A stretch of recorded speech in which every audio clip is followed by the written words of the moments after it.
హైదరాబాద్ ను విశ్వనగరంగా తీర్చిదిద్దేందుకు రాష్ట్ర ప్రభుత్వం కృషి చేస్తుందని సీఎం రేవంత్ రెడ్డి అన్నారు. న్యూయార్క్, టోక్యో తరహాలో ప్రపంచంతో పోటీ పడేలా హైదరాబాద్ ను తీర్చిదిద్దుతున్నామన్నారు.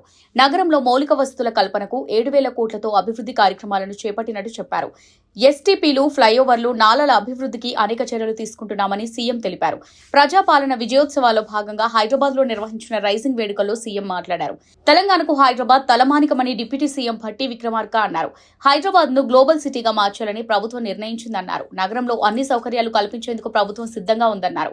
హైదరాబాద్ అభివృద్ధికి గత ప్రభుత్వం చేసిందేం లేదు. గతంలో కాంగ్రెస్ చేసిన ప్రగతిని బీఆర్ఎస్ చేసినట్టు చూపించింది. ప్రజల జీవనానికి అనుగుణంగా గతంలో కాంగ్రెస్ అనేక సౌకర్యాలు కల్పించింది.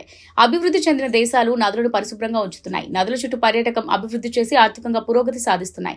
హైదరాబాద్ అభివృద్ధి కోసం మూసి పునరుజ్జీవనం చేయాలనుకున్నా. మూసి పునరుజ్జీవనం చేస్తే కాంగ్రెస్ ప్రభుత్వాన్ని కూల్చేస్తామని సోషల్ మీడియా ద్వారా కుట్రలు చేస్తున్నారు. మూసి పరివాహక ప్రజలు అభివృద్ధి చెందకూడదని బీఆర్ఎస్, బీజేపీ కుట్ర చేస్తున్నాయి.